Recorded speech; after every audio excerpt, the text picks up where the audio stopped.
Hey you guys, welcome back to Queen's Roots. I am your spiritual and metaphysical teacher, Queen Mother, and here on my channel I teach you what spirituality is, how to connect with your purpose, and I teach you all about those wonderful metaphysical tools and how to use them and incorporate them into your daily life. Now you guys, I'm so excited to be sharing this with you all, because this is a practice of my own that I practice Hoodoo, and which was why you see a lot of my products are Conjure based. So I'm so excited to be breaking down some of the different components that make up African spirituality in today's video. So in today's video we are diving into what is Hoodoo. Hoodoo is typically people like to label Hoodoo as an African or folk magic, and I'm going to just include what folk magic is, the definition is. Okay, so they like to classify Hoodoo as folk magic.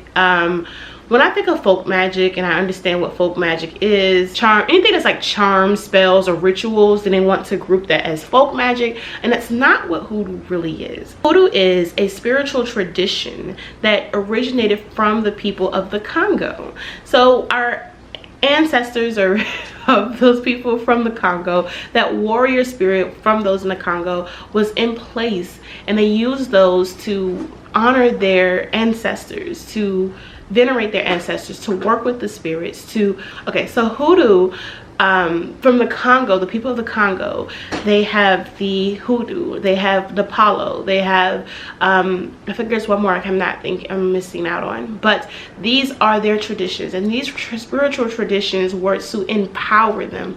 They came from kings and queens, and they needed that sense of royalty to show it up in their daily spiritual practices. So when those people from the Congo were here in Americas, Hoodoo is really known in the Americas because, because of the enslavement. Because of our ancestors were brought here enslaved, they used Hoodoo as a form of helping them survive. They had to call on those spirits to help them feed their children, heal themselves, empower them, liberate them, to give them that goal for every single day, you know, to get up despite the oppression that was going on from our ancestors, slave masters. They had to work through that, and they used Hoodoo.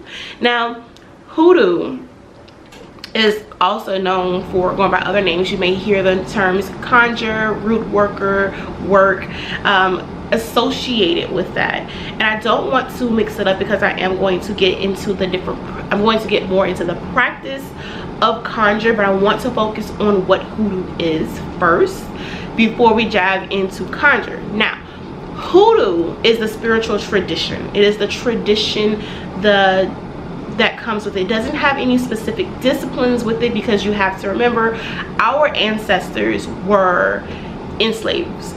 They were fighting for their lives, they were fighting to be liberated, and they had to hide a lot of this. So Hoodoo doesn't come with a long, you know, discipline of like different spirits and deities to work with, because we didn't have access to all of those. Now when you look into the South Carolinas, the Carolinas, the Virginias, Georgia, Alabama, those are more of your Hoodoo states, because they are genuine Hoodoo. They did not have access to keeping all of their historical stories and deities involved. When you start looking at further, like Louisiana, they have voodoo, and we'll get into voodoo later, but that incorporates their spirits and their entities of the Loa, because they were able to hold on to those spirits and name them and keep them, and we'll go over that in another video, I promise. But for me, like, I'm from Georgia, we didn't grow up with those practices of this is a deity that you should be. So we had to work with the spirits that were known to us, which was us, our ancestors, the people that were before us. So for all of you, I'm pretty sure that there is, for all of my black people, and I'm going to say this, well, for all of my people, there is some Hoodoo or root worker or conjurer in your ancestral bloodline that you can call on, and when you do decide to work with them, ask them to work with you and show you the way, so that way you can reconnect with that power within you. Okay, now Conjure focuses on the magical practice of it.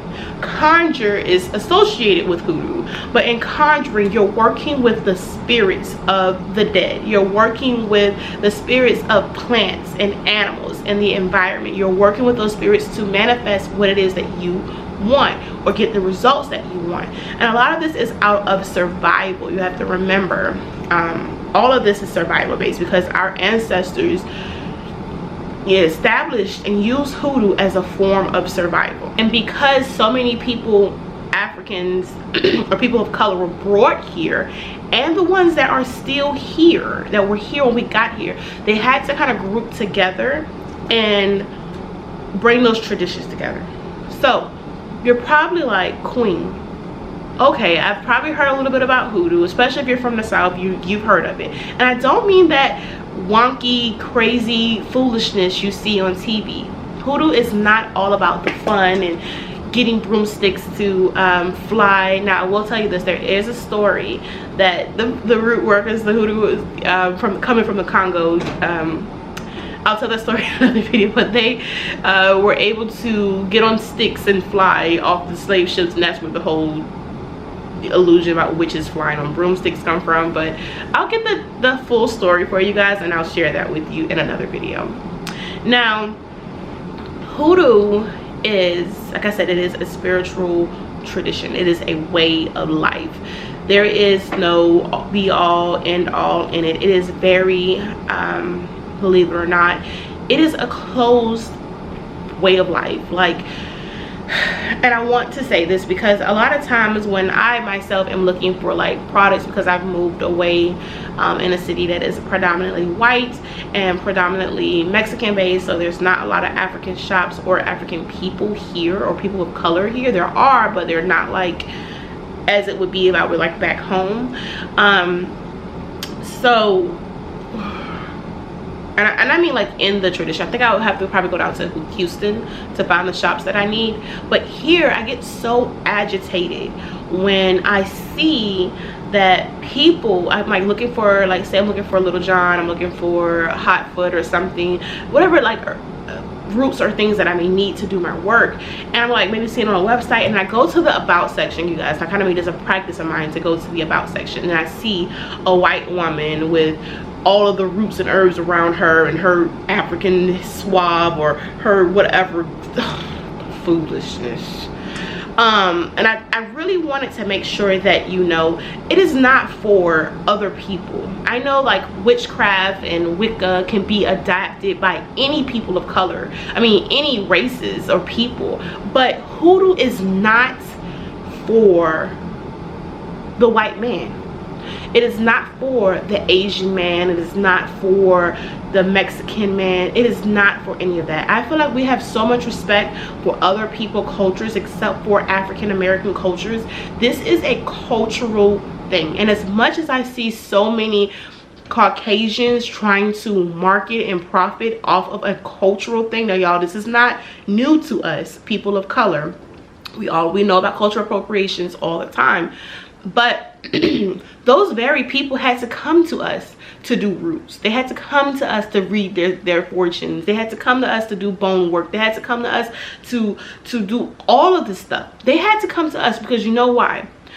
If this spiritual tradition, this way of life was created to help us survive, the very people who are trying to use it and retell the stories, it's not going to work. So if you are working with a Caucasian person, I don't care what they say, if they are not of black descent, and I really mean black descent, I don't mean okay my daddy was half black, because at that point it's not there.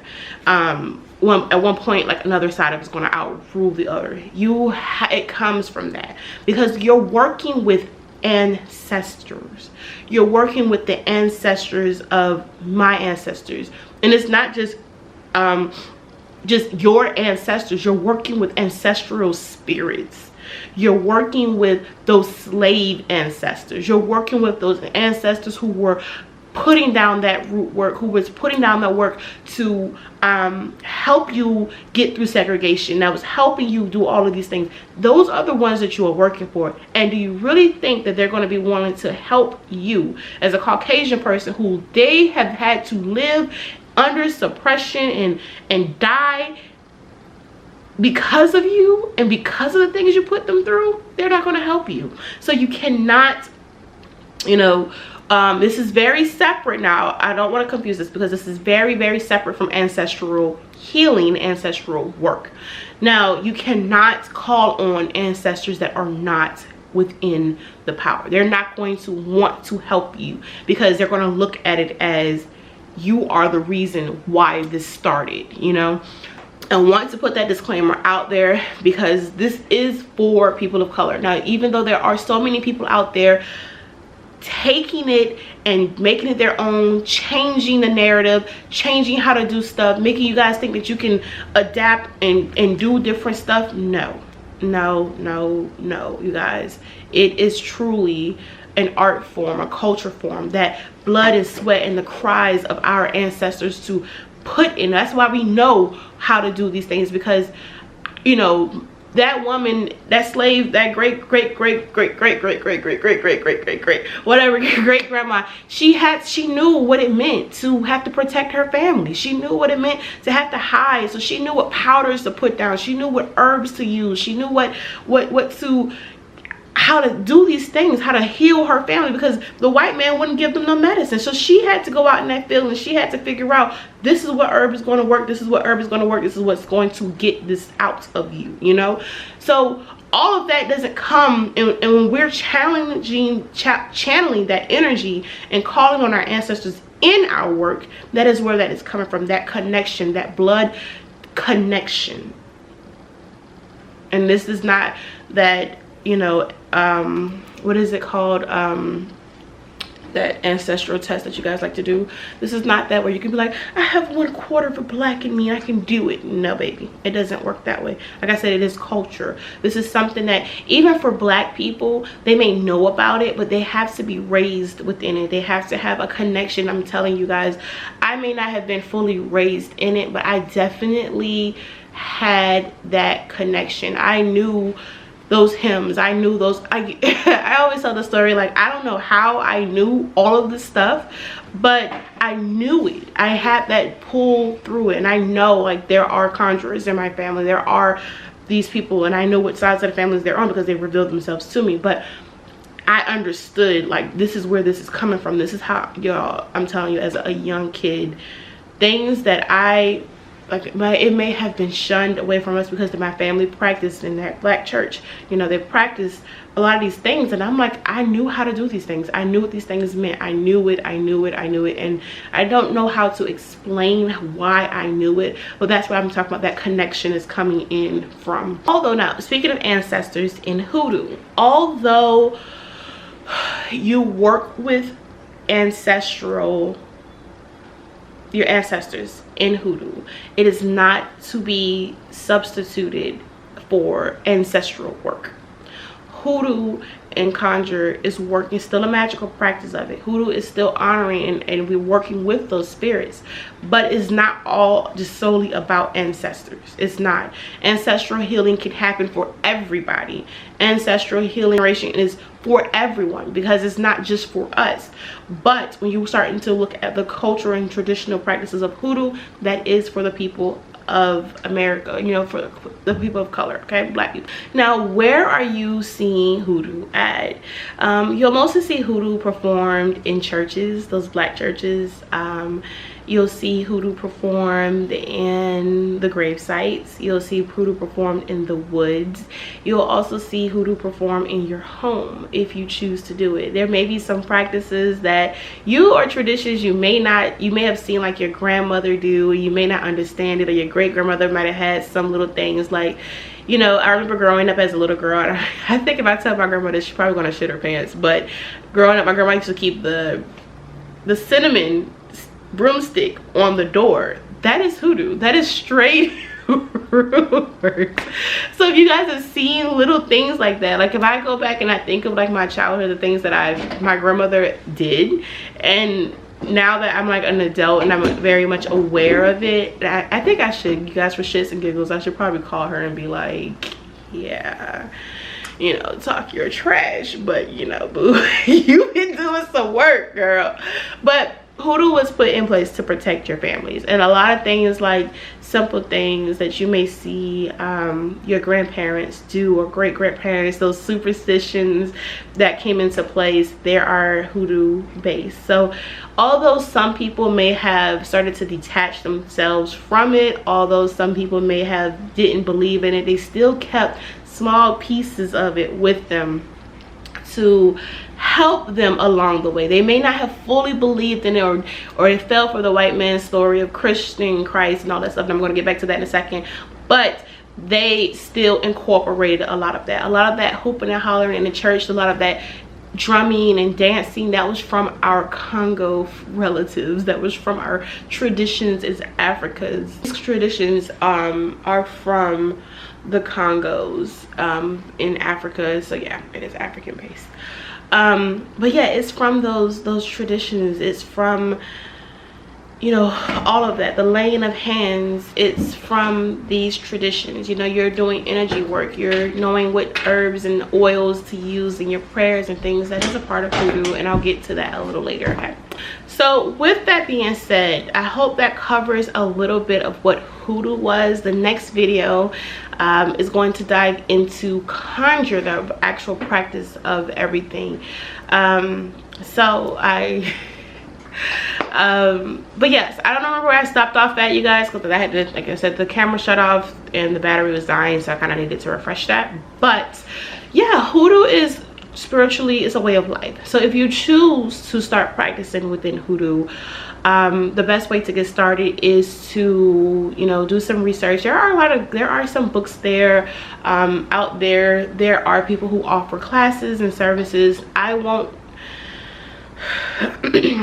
believe everyone is, you know, skilled to teach you. I would find someone who can give you a proven fact of it being lineage, someone who has stuck with it from within their family. It's a growing connection. But I feel like there's so much to learn and understand and incorporate that I wouldn't necessarily want, especially if I think of like someone showing you the way, I would want you to get someone who has like a lineage of it, that they can say, listen, my grandmother, grandfather, great-great-grandfather, we have like this historical.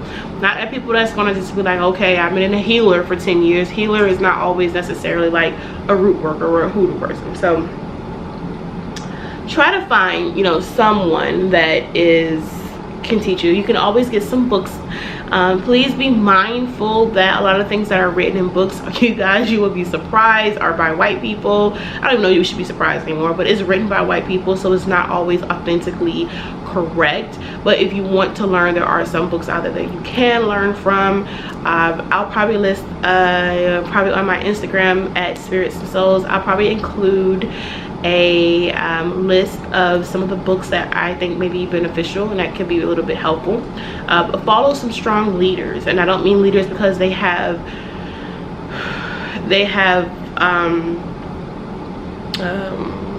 selling candles or something. Like people who actually know what they're talking about, who are actually teaching the people and not necessarily like only trying to get money for teaching them. Okay, all right, you guys, in love and light, I can't wait to see you in the next video.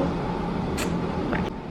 If you like this video, make sure you hit that subscribe button down below with that little bell, yes, right, for those post bell notifications. I post every Tuesdays and Thursdays. And don't forget to check out my apothecary shop, spiritsandsouls.com. I will list it in the description down below, as well as follow my Instagram at Spirits and Souls. And if you want to get any readings with me, or talk to me, or have any questions, you can always email me spiritsandsouls@gmail.com.